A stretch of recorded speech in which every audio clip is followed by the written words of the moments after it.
Welcome to the J.D. Levy & Associates Calibration Point Podcast. Our podcasts are designed to bring a conversational exploration of key topics that we believe will provide value and insight to those serving in the nonprofit sector. We will highlight new developments in the field, latest research, and things we're learning from our own clients that we can share. If there are topics that you would like to see explored, please send them to us through our website at jdlevyassociates.com. Welcome, everybody, and thank you for joining the Calibration Point Podcast. Today, I'm excited to have two guests with us that may be familiar to some of you who have listened in for a while. We have Tricia, Hollander Henning, who is a financial director and planner with the Hollander Group, and we also have Terri, Hollander Albini, who is a financial planner and director with the Hollander Group. And we're going to talk about inflation, and this topic came out of just an organic conversation that we were having and realizing that everybody's talking about inflation and how it's impacting middle income America, which obviously we're not disputing that, but there's not a lot of conversation that's going on about the impact that it's having on people who are investing assets and how it may be altering or influencing how they think about middle income America and how they can support individuals, and does it have any effect? And this kind of organic conversation just really led to, wow, I think this would be a great podcast topic, because it is something that people wonder about, and especially in the nonprofit community, as we think about non-cash assets, as we think about people who are giving to our organizations and how they're making decisions. So I'm going to open this up for the two of you. One, thank you again for being on here. It's always fun, and we always come up with, I think, our unique topics. And so today, I just want to start out first with maybe just that open-ended kind of perspective for both of you. Are you seeing any impact that inflation or the, even the concern of a looming recession is having on how your clients are thinking by way of either how they're investing their own assets, how they're thinking about nonprofit organizations, how they can help their community? Let's just start there. Like, what are the two of you seeing in your firm as it relates to maybe client patterns or behaviors, I guess? Certainly, we are seeing clients make some adjustments, building up cash positions, using cash versus investments first in order to support their income.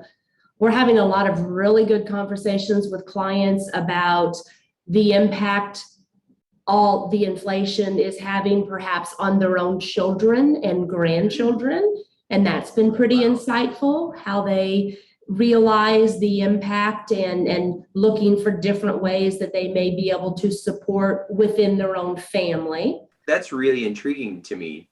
Think about what that kind of introspect looks like. Well, most of our families feel like the inflation we are seeing today isn't really changing their day-to-day life.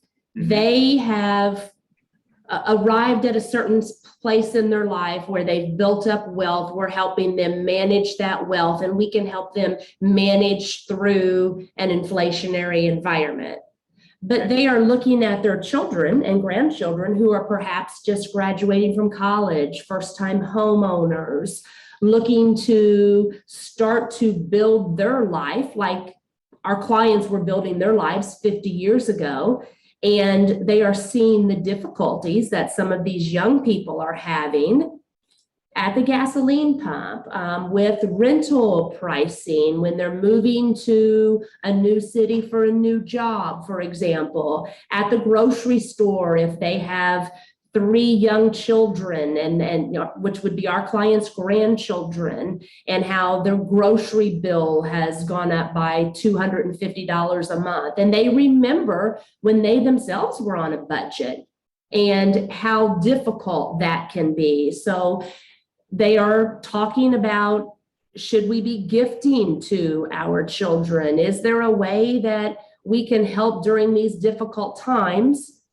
Which in turn then is leading to that whole other conversation about, what about all of these other people out in our community who really are not even where our children and grandchildren are?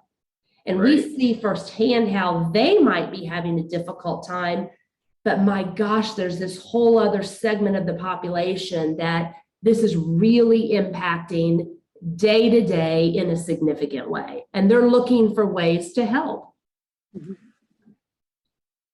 And I think that as they look at those things, and especially as they relate it to other generations and people at different need levels, they're looking at ways to be strategic.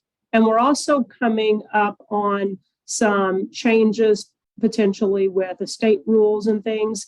And over the years, they've had a lot of growth in assets. And so if they're approaching those limits, or even they were over maybe those limits where they have some estate tax problems, and now valuations in the market have come down a little, maybe they're not over it, but maybe they can take advantage of opportunities today and move some things out of their estate and designate them for philanthropy, where maybe they're also looking as they're at legacy and teaching their kids and grandkids to be philanthropic, and maybe even setting them up. For example, donating stocks to a donor advised fund, and establishing that. And maybe they're going to be the donor during their life, but over time they might bring in their kids and their grandkids to continue that legacy, perpetually into the future. And if they're setting it up now with assets that are lower, they can get more shares, if you will, out. And then as the market rebounds, or as that grows over time, even during their life, it's keeping those assets out of their estate, but they still get to use them in their family, long-term family estate and wealth and charitable philanthropic planning. Interesting. It's fascinating to me because I just hadn't thought about the ripple effect. So in the field, we always talk about that, and the research bears it out, that when there is instability in the environment, the individual donor especially becomes more aware of the human condition, and we'll see a response to that. What I'm really intrigued by here that I've never thought about is that response in a middle and higher wealth individual can still be triggered by looking inward at their own family, and then to carry that out externally to say, okay, how can I help individuals? And then to your point, even looking at that there's different strategies that they probably ought to be aware of, that nonprofit organizations ought to be aware of as well, that they can at least drive conversations. I think what this makes me kind of ponder is, okay, so let's say that I'm one of your clients and I'm in that place and I'm looking introspectively and I see the impact, and I'm thinking about the impact on grandkids and, maybe, a younger next generation family that I'm a part of. Then does that trigger, have you found that those individuals see the needs or the way that they could potentially struggle, and not just how that looks at other families in the community, but do they ever look at, okay, here's an organization that's providing support to these kinds of needs because I see it in my own family, different than, me saying, okay, here's someone who could struggle, who else is struggling, but rather saying, okay, here's a struggle that a family member could have. Are there organizations that are equipped to make sure that people don't have that struggle, and then try to find them? Yes, absolutely. Families see that, and we can help tie that together for families too, because that's the big picture step where families, as you say, take a step back and say, if we see it in our family, most families are seeing this. You become very self-aware. So how do I best use our dollars to support a whole population of people? We always say that most of our clients, under IRA rules, once you reach the age of 72, you're required to take a certain amount of money out of your IRA every year. And we talk with families every day who say, well, that's a shame. I don't really need that money. I just have to pay taxes on it. Oh, but you know what, Joe? Remember that conversation we had last week about inflation and what you're seeing in your own family? did you know that organization XYZ serves that need? And if you move those required minimum distribution dollars directly to that charity, you don't pay that tax, and yet you've served this whole population of people. So we help tie that together for people once we figure out that they are charitably inclined and are interested in, as you say, thinking beyond themselves a little bit. Yeah, that's really interesting. So it's a little bit off topic, but it's still connected to what you're saying anyway, but maybe off from my original thinking. And that is, so when I talk to professionals in the field about what's the best way to utilize a financial planning partnership as a nonprofit organization, you guys, I'm sure because you're on the recipient side of this, your firm's very civic minded, you're charitably minded, you are major contributors in your communities. What you often hear though is kind of the quick response is, well, you need to make sure financial planners are aware of your organization, because if they are people who love cats and they are a part of their firm and they're a client that loves cats, they want to be able to connect cat loving people. You're identifying though is something that I think is very much a miss, in that just it maybe it's not in that thinking yet fully, and that is that your point about connecting the dots, but connecting it from an introspective look is really fascinating to me. I've never thought about it from a downward cascade, that a financial planning partner would be able to see needs in the generational levels of their family and say, okay, this isn't necessarily about do they love cats or not love cats. This is about, I've seen this firsthand in my own kids or grandkids, or the potential of this. So help me, Tricia and Terri, find an organization that is able to address the very things that I potentially could see in my own family line. That's really pretty fascinating, because that, at least, and I work with a lot of professionals in the field, like I've not ever had that kind of discussion about a nonprofit organization having or seeing a financial planning partner from a perspective of equipping them to look into their own family and then identify needs. And it doesn't necessarily have to be even a struggle, but needs that they're seeing. I mean, it could be a healthcare related issue, it could be an education issue. Then to be able to extrapolate that and connect that to nonprofit organizations that are able to address those needs. And what it sounds like, I mean, you're really building a strong case. And I do think that, the two of you and your firm as well, just the family legacy in your firm, are a bit unique in this. A lot of my experience, financial planning firms won't necessarily take the extra step to not just know, hey, here's a great nonprofit organization to connect my clients to, but here's the landscape of nonprofit organizations that are in my community, and here are all the different ways that they're serving. And as a financial planner, I need to be aware at just a social level, almost a fabric level, because I want to make sure that my client is aware of all the different needs that may come up in their life at a social or civic level. That's quite the implication, which is really phenomenal. Am I grabbing that correctly? I think you are. And I think by having that awareness, we also try to have an awareness of the capacity to accept gifts and efficiently utilize gifts of various sizes. Different organizations have different levels of sophistication for the types of gifts they can handle.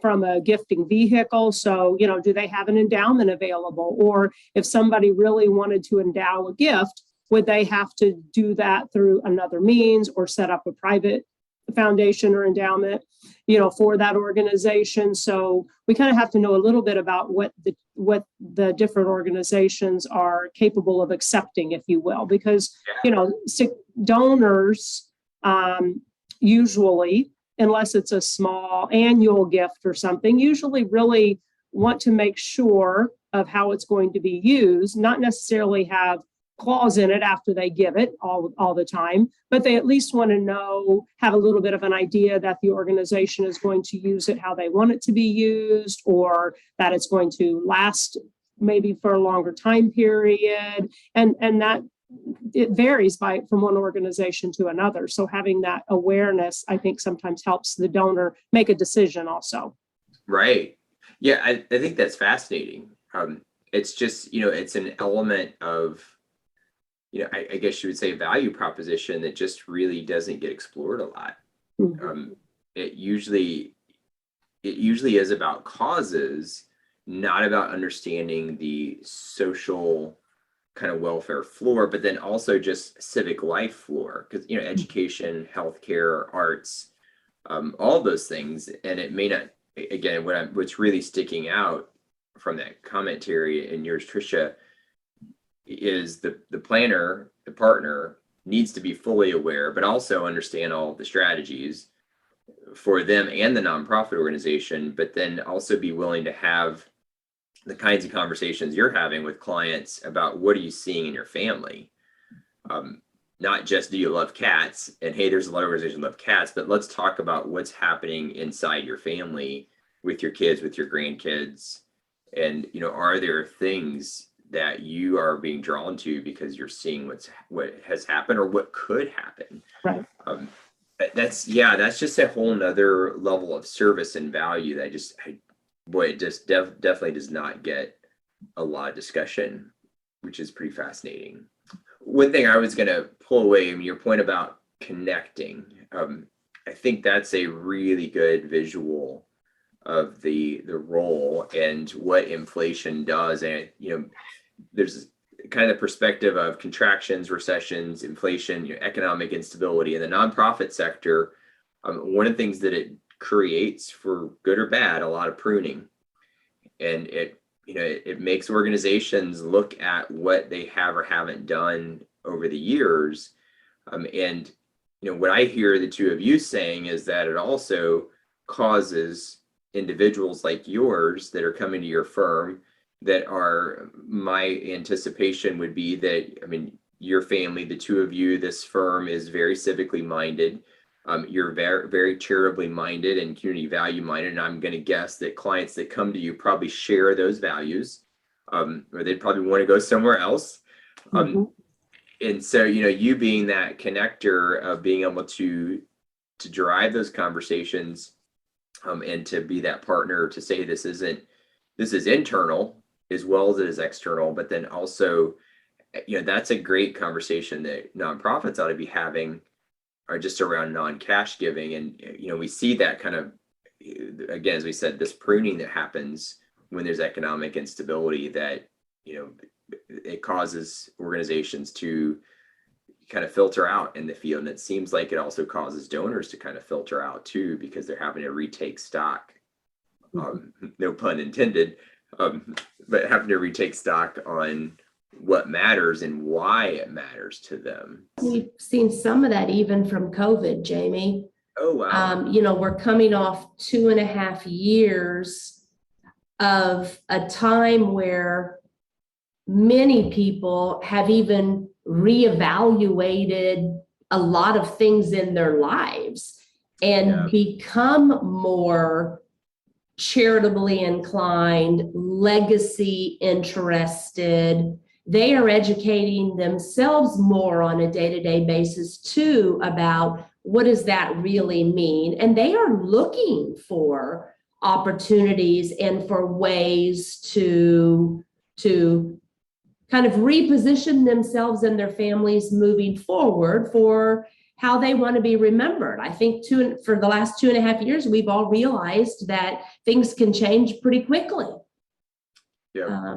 And what opportunities are out there? We talk about the required minimum distribution. We talk to a lot of clients about donating highly appreciated stock to charities instead of just selling a security and paying tax on a gain. Right. Why not gift a security and let the charitable recipient sell the security, and therefore that tax is not paid. So if you're going to be giving dollars to a charity anyway, let's look for some very smart and strategic ways to do it.